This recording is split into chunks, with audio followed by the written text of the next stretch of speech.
Now representation of sets, set को represent कैसे करते हैं। देखिए सेट्स को रिप्रेजेंट करने के हमारे पास दो मेथड होते हैं। First method is known as roster और टेबुलर फॉर्म, जो कि हम यूज करते आ रहे हैं। अभी एक बार फिर से देखेंगे इसको in detail. And second method is set builder form. दो तरह से सेट को रिप्रेजेंट कर सकते हैं, रोस्टर या टेबुलर फॉर्म में और सेट बिल्डर फॉर्म में। वन बाय वन दोनों को देखते हैं। पहले हम देखेंगे रोस्टर फॉर्म में कैसे डिफाइन करते हैं। देखिए रोस्टर फॉर्म में किसी भी सेट को हमेशा ब्रेसेस के अंदर लिखा जाता है। सेट का हर एलिमेंट कॉमा से सेपरेट होता है। जैसे कि अगर मैं बात करूं set B vowels of English alphabet, तो इसको मैं ब्रेसेस में डिफाइन करूंगा, मिडिल ब्रैकेट्स में डिफाइन करूंगा। इसके एलिमेंट्स होंगे ए, कॉमा से सेपरेटेड होंगे, ई, आई, अगेन कॉमा, ओ, यू। तो इसमें हमने क्या खास बात देखी, रोस्टर में, रोस्टर फॉर्म है ये। इसमें हमने क्या बात देखी कि सेट को ब्रेसेस में लिखते हैं, सेट का हर एलिमेंट लिखते हैं, जितने एलिमेंट आ रहे हैं वो सब लिखते हैं, सारे एलिमेंट कॉमा से सेपरेट होते हैं। इसमें एक और खास बात क्या है कि आप किस ऑर्डर में एलिमेंट लिख रहे हैं वो मैटर नहीं करता है। जैसे हमने all vowels of English alphabet लिखा, ए, ई, आई, ओ, यू। मैं अगर ऐसे लिख दूं ई, ओ, ए, यू, आई, तो भी ये सेम ही बात है। मींस अगर मैं इनके ऑर्डर में कोई चेंज कर दूं तो कोई फर्क नहीं पड़ता, सेट सेम ही रहता है। एलिमेंट सारे आने चाहिए, वो किसी भी ऑर्डर में आए, कोई प्रॉब्लम नहीं है। और रोस्टर फॉर्म में हमें क्या देखना है, रोस्टर फॉर्म में सपोज मैं बोलता हूं set of letters of word school. मुझे एक सेट लिखना है जिसमें कि स्कूल जो वर्ड है उसके सारे लेटर्स आ जाएं। तो सपोज ये सेट में कैसे लिखूंगा, एस, पहला लेटर एस आ गया, सी, सी भी आ गया, एच, अगेन कॉमा, ओ। अब देखिए ओ यहां पर दो बार आ रहा है, तो क्या मैं ऐसे लिखूं, ओ को दो बार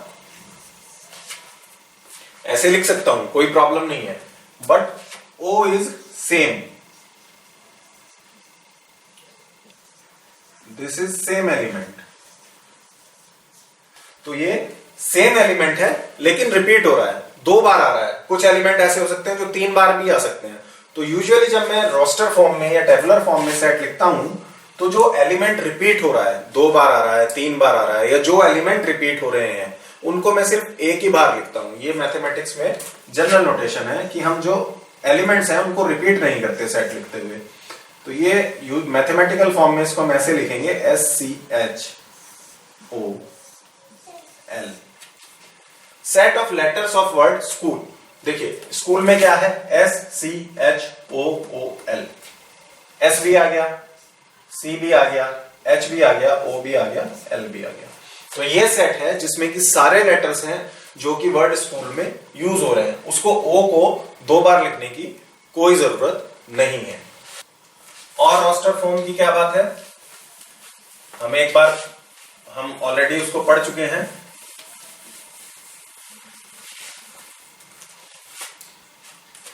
कि अगर सेट ऑफ नेचुरल नंबर है n, कोई भी सेट है, इसको हम रोस्टर फॉर्म में कैसे लिख रहे हैं, ब्रेसेस से स्टार्ट करेंगे, पहला एलिमेंट, कॉमा, दूसरा एलिमेंट, तीसरा एलिमेंट। अब मैं देख रहा हूं इसमें बहुत सारे एलिमेंट हैं, तो मुझे क्या करना है, मैं तीन डॉट्स यहां पर लगा दूंगा, which says and so on. इनका मतलब हम पहले पढ़ चुके हैं, इनका मतलब है एंड सो ऑन। तो रोस्टर या टेबुलर मेथड में हमने क्या क्या बातें सीखी। हमने सीखा कि ब्रेसेस में सेट को लिखते हैं, हर एलिमेंट सेट का लिखते हैं। Each element is separated by a comma, her element दूसरे से कॉमा से सेपरेट होता है। किस ऑर्डर में एलिमेंट आ रहे हैं वो मैटर नहीं करता है। और हमने क्या सीखा कि जो सेट जिसमें बहुत ज्यादा एलिमेंट हैं, जो कंटिन्यूड सेट है, उसमें हम कुछ एलिमेंट लिखने के बाद 3 डॉट्स लगा देते हैं और उनको हम बोलते हैं एंड सो ऑन। ये टेबुलर फॉर्म की बात हुई। तो अब अगर मैं एक सिंपल सा क्वेश्चन दूं आपको, जो कि हमारा एग्जाम्पल 1 है एनसीईआरटी की बुक का,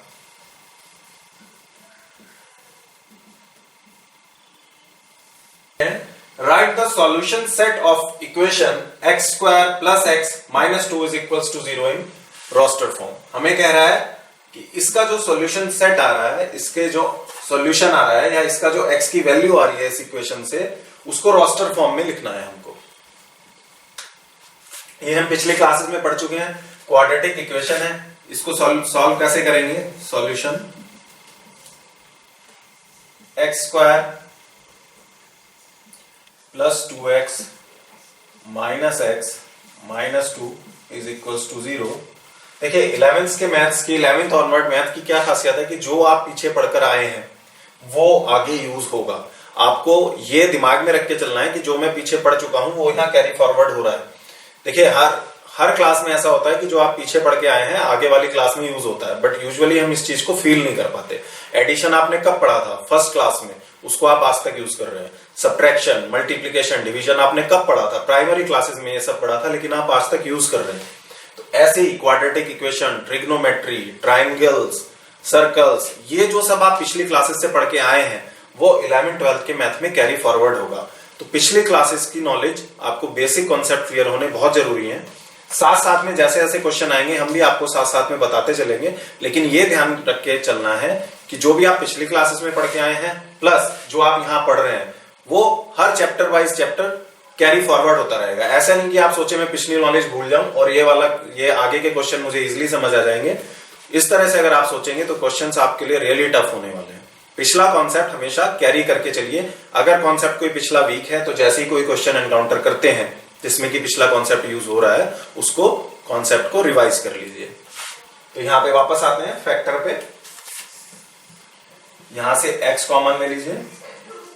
बहुत बेसिक बात बता रहे हैं ये, x प्लस 2, यहां से -1 कॉमन ले लीजिए। x plus 2 is equals to 0। ये क्या हो जाएगा? x plus 2 x minus 1 is equals to 0। तो यहां से मेरे पास x की क्या क्या वैल्यू आ जाएंगी? x is equals to -2 and x is equals to 1। तो ये हमने सॉल्व कर लिया। क्वेश्चन हमें क्या कह रहा है? Write the solution set of equation x square plus x minus 2 is equals to 0 in roster form. Solution तो ये आ गया, रोस्टर फॉर्म में लिखना है। रोस्टर फॉर्म हमने पढ़ा था, कैसे लिखते हैं? ब्रैकेट्स में लिखते हैं, ब्रैकेट में शुरू करते हैं, सारे एलिमेंट्स लिखते हैं। तो इसके सॉल्यूशन में कौन कौन से एलिमेंट आए? -2 एंड 1, -2 आया। नेक्स्ट चीज क्या करते हैं? कॉमा से सेपरेट करते हैं, कॉमा लगा दिया। नेक्स्ट एलिमेंट क्या है? 1। और देखिए और कोई एलिमेंट है? और कोई एलिमेंट नहीं है। तो solution set of equation in roster form is this is your answer. हमने रोस्टर फॉर्म की बात कर ली। नेक्स्ट देखते हैं सेट बिल्डर फॉर्म।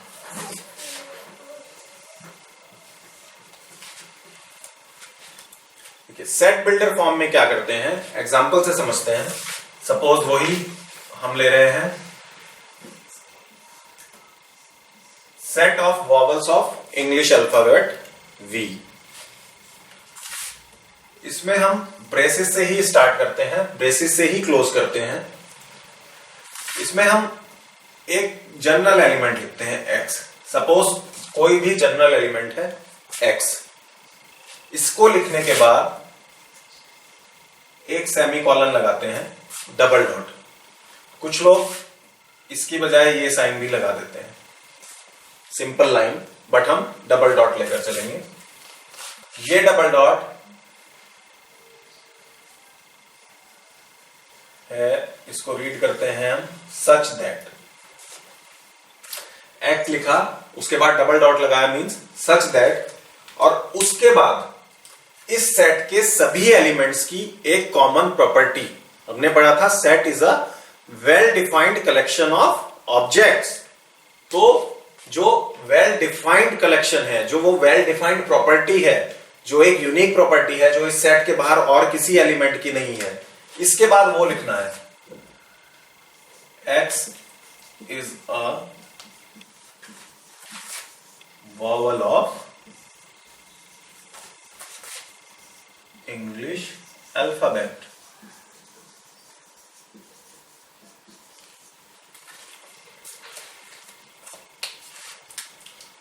तो सेट बिल्डर फॉर्म में हमने क्या लिखा, v तो एज इट इज ही रहेगा, जो कि सेट का रिप्रेजेंटेशन है, हमेशा इंग्लिश के कैपिटल लेटर से करते हैं, is equals to x।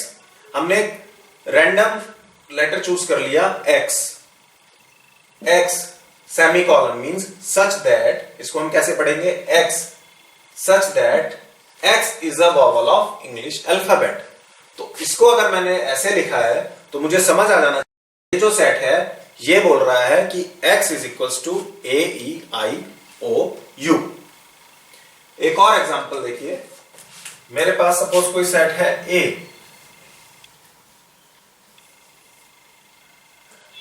x such that x is a natural number less than 5। ये एक सेट बनता है, बिल्कुल बनता है। मुझे पता चल रहा है कि यहां पर x एक सेट है, उसमें x है, और x क्या हो सकता है, natural number less then 5। Means set में क्या क्या एलिमेंट हो जाएंगे, अगर मैं इसी सेट को टेबुलर फॉर्म में लिखूं या रोस्टर फॉर्म जो हमने पहले पढ़ा है, इस सेट को लिखूं तो नंबर क्या क्या हो जाएंगे, x such that x is a natural number which is less than 5। Natural numbers less than 5, 1 2 3 4। Tabular form में सेट ये बन जाएगा। ये रोस्ट सेट बिल्डर फॉर्म हो गया, ये टेबुलर फॉर्म हो गया। सेट बिल्डर फॉर्म में ये जो चीज हम लिख रहे हैं, x के बारे में जो भी चीज हम लिख रहे हैं, इट इज यूनिक कैरेक्टरिस्टिक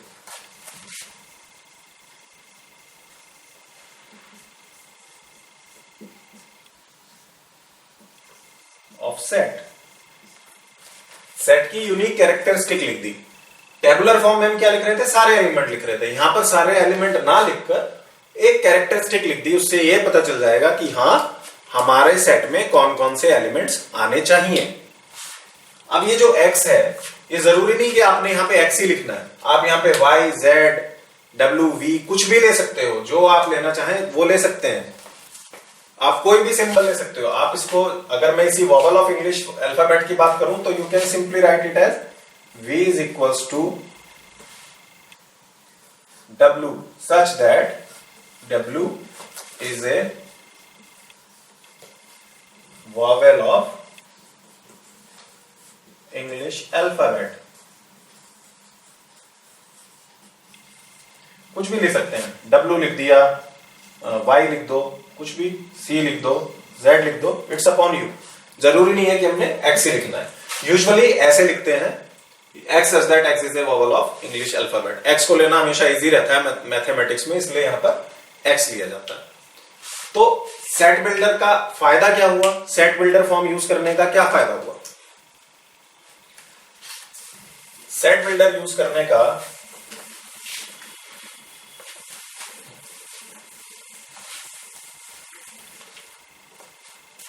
मुझे फायदा हुआ कि अगर मैं नेचुरल नंबर का सेट लिख रहा हूं, से n टेबुलर मेथड में लिख रहा हूं, तो मैं कैसे लिखूंगा, 1 2 3 एंड सो ऑन, ऐसे लिखूंगा। सेट बिल्डर में मैं इसको बिल्कुल ही क्लियर कर दूंगा, n is equals to n।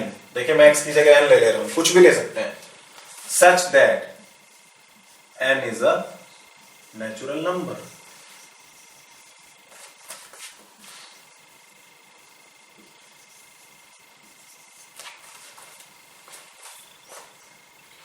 n such that n is a natural number. ये और ये दोनों एक ही बात बता रहे हैं। एक और सेट लूं अगर मैं, से इस सेट का नाम मैं रखता हूं y is equals to 1 2 3 and so on, sorry, and so on,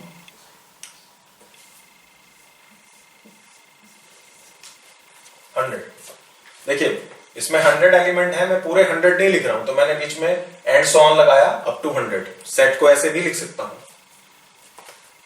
तो सेट बिल्डर फॉर्म में ये सेट y क्या है? y is m such that m is a, in number की क्या प्रॉपर्टी है? सारे नेचुरल नंबर हैं, इनको मैं बोल सकता हूं these are all natural numbers, but क्या मैं ये लिख सकता हूं m such that m is a natural number?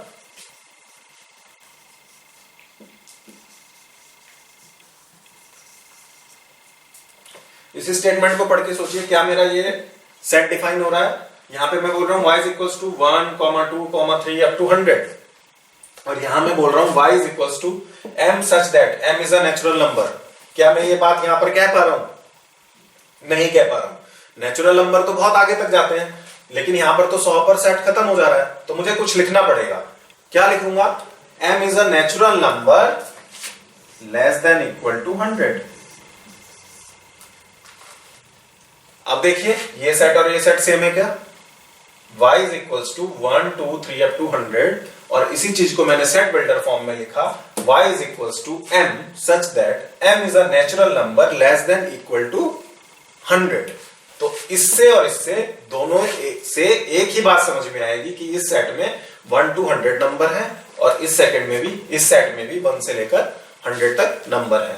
तो यूनिक कैरेक्टरिस्टिक को जो डिफाइन करना है सेट बिल्डर फॉर्म में, जो आप यूनिक कैरेक्टरिस्टिक डिफाइन कर रहे हैं एलिमेंट्स की, दैट इज वेरी इंपॉर्टेंट। उसको अगर आपने ठीक से डिफाइन नहीं किया तो सेट बिल्डर फॉर्म में आपका सेट रिप्रेजेंटेशन गलत हो सकता है। तो इसलिए जब भी सेट बिल्डर फॉर्म में आप यूनिक कैरेक्टरिस्टिक डिफाइन करेंगे एलिमेंट्स की, बहुत ध्यान से, बहुत सावधानी से करना है, क्योंकि सेट बिल्डर फॉर्म में यही खास बात है कि उसकी यूनिक कैरेक्टरिस्टिक आप कितनी प्रिसाइजली डिफाइन कर पाते हैं।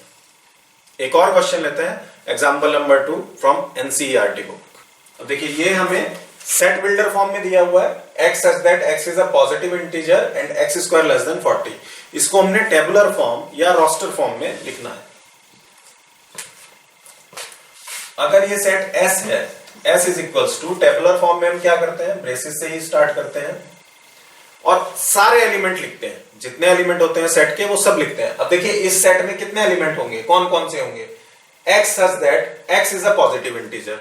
पॉजिटिव इंटीजर है मींस 1 से स्टार्ट होगा, कॉमा। अच्छा पॉजिटिव इंटीजर्स तो इंफिनिटी तक जाते हैं, तो क्या मैं इसको 1 2 3 अप टिल इंफिनिटी लिख दूं? नहीं, क्योंकि उसने आगे एक और प्रॉपर्टी दी हुई है। पहली प्रॉपर्टी तो बताइए कि x is a positive integer and x square is less than 40, means वो वाले पॉजिटिव इंटीजर्स जिनका की स्क्वायर 40 से कम हो, वहीं तक जाना है। तो देखिए 1 का स्क्वायर 1 है, 40 से कम है, ये आएगा। 2 आएगा क्या? 2 पॉजिटिव इंटीजर है और इसका स्क्वायर कितना है? 4, 40 से कम है, ये भी आएगा। 3 आएगा क्या? 3 पॉजिटिव इंटीजर है और इसका स्क्वायर कितना है? लेस देन 40 है, 9 है, तो ये भी आएगा। अच्छा 3.5 आएगा क्या? या से 3.6 आएगा क्या? ये आएगा या नहीं आएगा?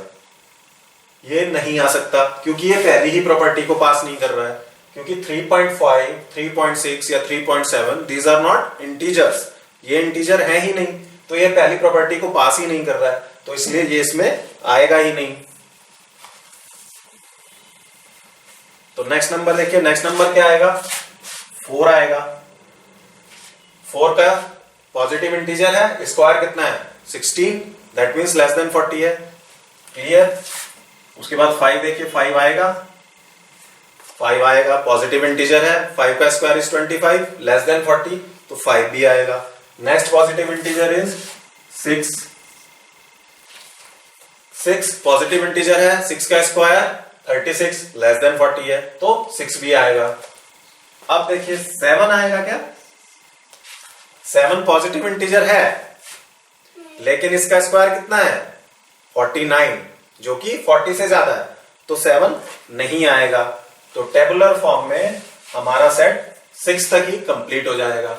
सेट यहां पर कंप्लीट हो गया, ब्रेसेस से क्लोज कर देंगे। तो example 3, write the set A is equals to 1 4 9 16 25 in set builder form. एक हमें सेट दिया गया है जो कि टेबुलर फॉर्म में लिखा है, उसको हमें सेट बिल्डर फॉर्म में लिखना है।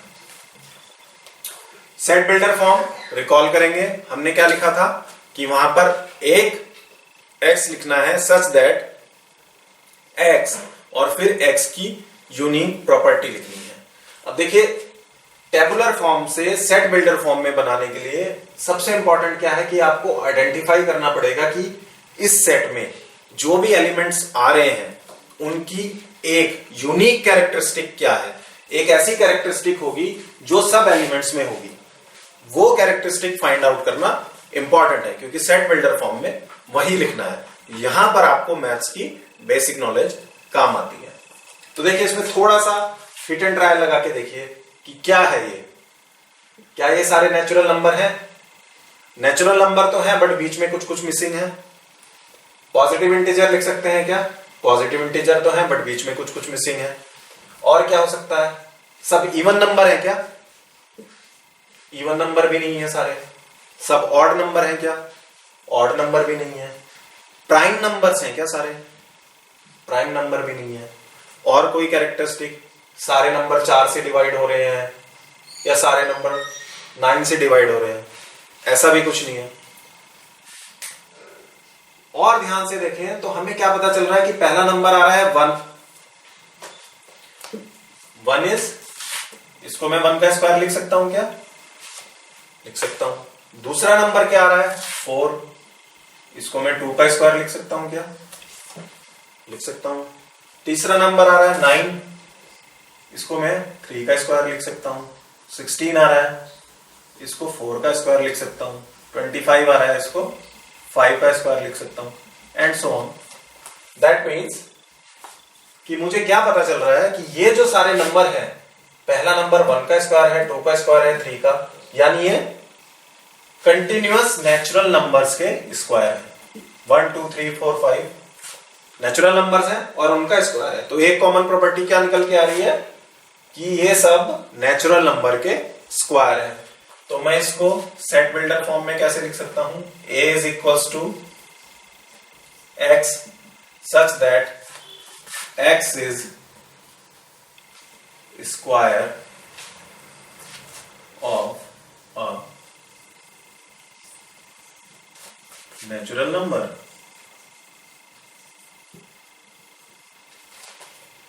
ठीक है, अगर मैं ये लिखता हूं तो ये सारे एलिमेंट मिल जाएंगे। अच्छा, दूसरी इंपॉर्टेंट बात कि जरूरी नहीं है कि सेट बिल्डर फॉर्म को लिखने का एक ही तरीका है कि सिर्फ ऐसे ही लिख सकता हूं। इसको देखिए मैं क्या लिख सकता हूं, और भी कुछ रिप्रेजेंटेशन हो सकती है इसकी। और a is equals to x such that x is equals to n square. मैं बोलूं कि x जो है वो is equals to n square, n का स्क्वायर है। और जहां पर n क्या है?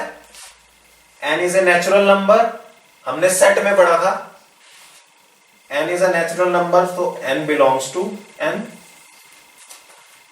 यहां मैंने लिखा x such that n is equals to n square, where n, हमने n स्क्वायर ले लिया, तो n को भी तो बताना है कि n डिफाइन करना है ना कि n क्या है। x तो डिफाइन कर दिया कि x is equals to n square, लेकिन n क्या है? सामने वाला अगर कोई और पढ़ रहा है तो उसे ये भी बताना है ना कि n क्या है। तो n is a natural number. Natural number का हमने सेट पढ़ा था, क्या होता है? Capital N। That means n belong to n, small n belongs to capital N, यानी ये n बिलोंग कर रहा है सेट ऑफ नेचुरल नंबर को, यानी कि ये n क्या है? Natural number. इसका मीनिंग क्या हुआ? n is a natural number.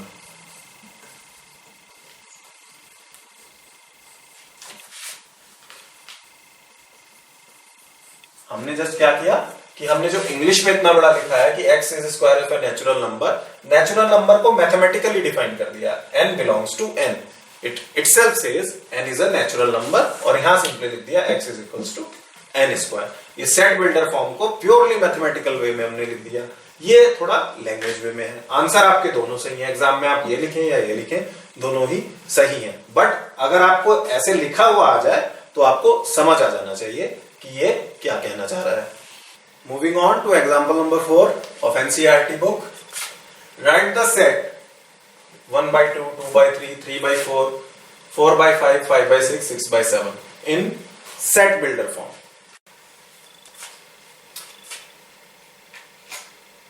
इसमें सेट बिल्डर फॉर्म में हमें इसकी यूनिक प्रॉपर्टी देखनी है। क्या यूनिक प्रॉपर्टी दिखाई पड़ रही है यहां पर? एक तो ये पता चल रहा है कि जो डिनोमिनेटर है वो न्यूमरेटर से एक ज्यादा है। दैट मीन्स कि अगर मैं देखूं तो ये है 1/1 + 1, ये है 2/2 + 1, ये है 3/3 + 1, 4/4 + 1, 5/5 + 1, and this is 6/6 + 1। ये प्रॉपर्टी दिखाई पड़ रही है। इसको जनरल में क्या लिख सकता हूं? n/n + 1 लिख सकता हूं। ठीक है, तो लिखना शुरू करते हैं। सपोज सेट A है, A is equals to x such that x is equals to n/n + 1। इतनी बात तो समझ आ रही है, n/n + 1। x तो बता दिया n/n + 1 है, अब n भी बताना पड़ेगा कि n क्या है। देखिए n क्या दिख रहा है यहां से, वेयर n क्या है? नेचुरल नंबर है, ठीक है, नेचुरल नंबर है। n is a natural number.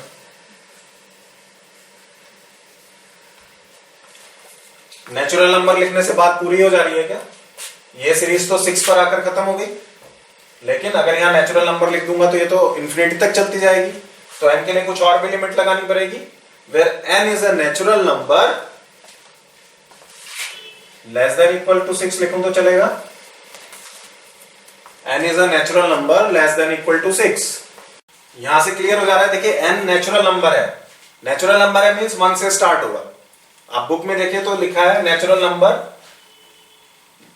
Greater than equal to 1 and less than equal to 6। लेकिन अगर आप केवल लेस देन इक्वल टू 6 लिखेंगे तो भी बात वही है, क्योंकि नेचुरल नंबर तो 1 से शुरू होता है, 0 से तो शुरू होता नहीं है। Where n is a natural number less than equal to 6, यहां पर मैं पहले 1 रखूंगा, फिर 2, फिर 3, फिर 4, फिर 5 और फिर 6। ये सारा आंसर आ जाएगा। तो n is a natural number less than equals to 6। और भी कुछ लिख सकते हैं क्या? मतलब this is not hard and fast कि बस यही आंसर आ गया। और सोचो, और कुछ लग रहा है, और कुछ लिख सकते हैं। a is equals to n such that x is equals to n/n + 1। इन नंबर्स की और भी कोई प्रॉपर्टी है क्या? इनकी प्रॉपर्टी क्या है कि सब पॉजिटिव इंटीजर्स हैं। 1 से लेकर 6 तक सारे पॉजिटिव इंटीजर्स हैं। तो हम लिख सकते हैं where n is a positive integer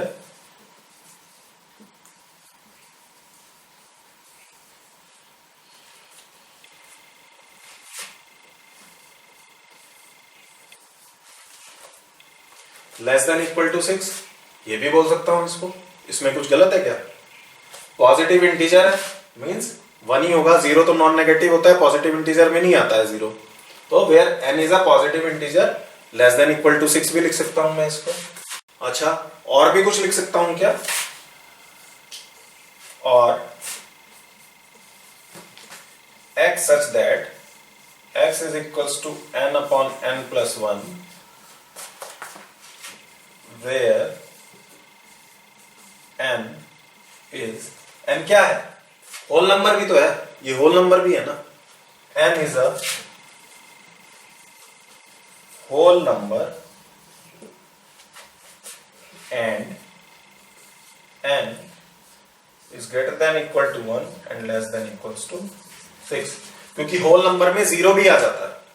अगर मैं केवल लिख दूं where n is a whole number less than equal to 6 तो बात नहीं बनेगी, क्योंकि less than equal to 6 लिखने में जीरो भी आ जाएगा। जीरो तो कहीं पर आ नहीं रहा है, 1 से शुरू करना है, तो यहां पर मुझे प्रॉपर्टी चेंज करनी पड़ेगी where n is a whole number and n is greater than equal to 1 and less than equals to 6। तो इस एग्जांपल के 2-3 आंसर दिखाने का आपको ये मोटिव है कि जरूरी नहीं है कि जो बुक में लिखा है वही सही है। आपकी बुद्धि से देखिए, अपनी विजडम से देखिए कि इस कंडीशन को सेटिस्फाई करके अगर ये सेट बन रहा है तो कोई भी आंसर आप लिखिए जिससे कि कंडीशन सेटिस्फाई हो रही हो और ये सेट आपका आ जाए, वो आंसर आपका लॉजिकली करेक्ट है। ऐसा नहीं है कि सेट में एक यूनिक आंसर होता है। सेट बिल्डर फॉर्म में, सेट बिल्डर फॉर्म में एक आपने यूनिक कैरेक्टरिस्टिक लिखनी है, इसकी ये भी कैरेक्टरिस्टिक यूनिक है, ये भी और ये भी, 3 कैरेक्टरिस्टिक आप लिख सकते हो। और सोच लीजिए, हो सकता है मुझे ध्यान नहीं आ रही हो, आप और भी लिख सकते हैं। लास्ट एग्जांपल, एग्जांपल 5, इसमें मैच द फॉलोइंग टाइप का क्वेश्चन है। एक तरफ हमको रोस्टर फॉर्म में दिया हुआ है सेट और एक तरफ सेट बिल्डर फॉर्म में दिया हुआ है। हमें पता करना है कौन सी रोस्टर फॉर्म किस सेट बिल्डर फॉर्म से मिल रही है। 1 बाय 1 देखेंगे। बहुत अच्छा क्वेश्चन है। 1 हमें क्या दिया है, PRINCAL मींस हमें एलिमेंट्स दिए हुए हैं, हमें पता करना है कौन सी सेट बिल्डर फॉर्म के हैं। देखिए ये मैथमेटिकल सेट बिल्डर फॉर्म है, ये भी मैथमेटिकल है, ये भी मैथमेटिकल है, तो इन तीनों का तो ये होगा नहीं। लास्ट का होगा, कैसे होगा वो समझते हैं। X such that X is a letter of word principal। अब हमें ये देखना है प्रिंसिपल वर्ड के सारे लेटर इस सेट में आ रहे हैं कि नहीं आ रहे हैं। देखिए पहला लेटर है P, P आ रहा है, R भी आ रहा है, I वहां पर 2 बार आ रहा है, यहां पर 1 बार आ रहा है। हमने क्या पढ़ा था कि जब टेबुलर या रोस्टर फॉर्म में लिखते हैं तो रिपीटेड एलिमेंट्स को रिपीट करने की जरूरत नहीं है, आपने 1 बार लिख दिया, दैट इज सफिशिएंट।